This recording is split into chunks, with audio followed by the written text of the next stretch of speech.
Hello, my dears.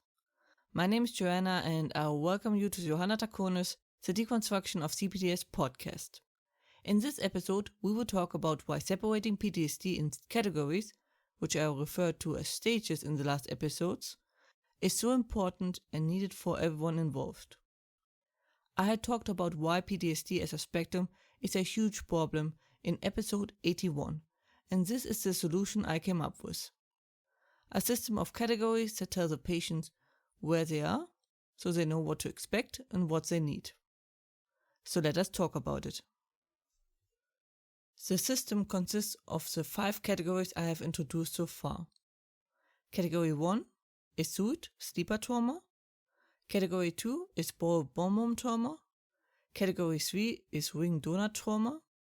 Category 4 is cluster cotton candy trauma. And category 5 is sea urchin. We see PTSD starting at category 3. So I will stand by my original point that category 5 should be a different thing on its own and not belong into this grouping at all. But because of the DSM and official sorting, I feel like I have to avoid confusion. There will be continued tweaking and correction going on, as this is to be expected.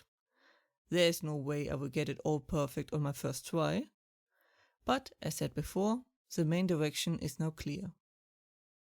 I will put up an exact list and chart with all the details and examples, which I am still working on.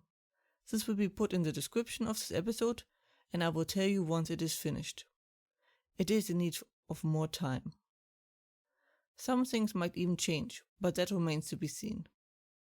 For now, we focus on why the categories are so important, as in that you know where you are at, what to expect, and know what you need. There are many advantages for being in a specific category. It does not only tell you where you are at, but also what you can expect. How long will the healing take? Why do I have the symptoms but not others? Like that other person that went through something similar. What do I need to expect? What do I need to look out for? There is also the thing that the categories escalate if not treated properly. It can even go so far that it turns into a higher category. Even if the original trauma would as a baseline not qualify for that. So mostly what comes with knowing where you are and what is going on is a peace of mind. These categories are there to help you visualize what you are up against. It is easy to fall into depression and/or feeling helplessness if your enemy is shrouded in fog and keep hitting you out of nowhere. The categories are tools meant to be used.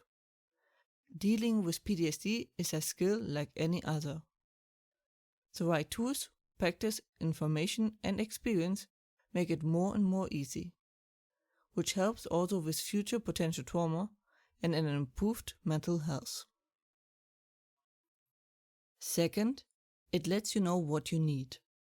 This will not just help you with what to look out for while looking for a therapist, but also lets you know when someone is telling you absolute nonsense, which is sadly still pretty common, it seems.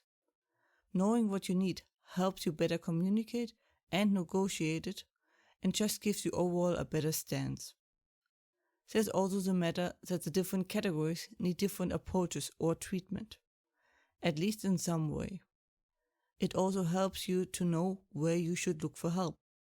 Often I heard of people getting advice because a problem sounds similar to another problem, but has completely different origins, which often leads to people getting on the wrong path and/or walking in circles, which just drains them and leads to increasing frustration. Many I treated did a complete jump in their healing journey as soon as they were given the right keywords or pointers, which is why they are so important and crucial to getting healed. There are many plans for the future, and I will keep you posted. That was it for today's episode. I hope you found it helpful. Hope you are safe and well.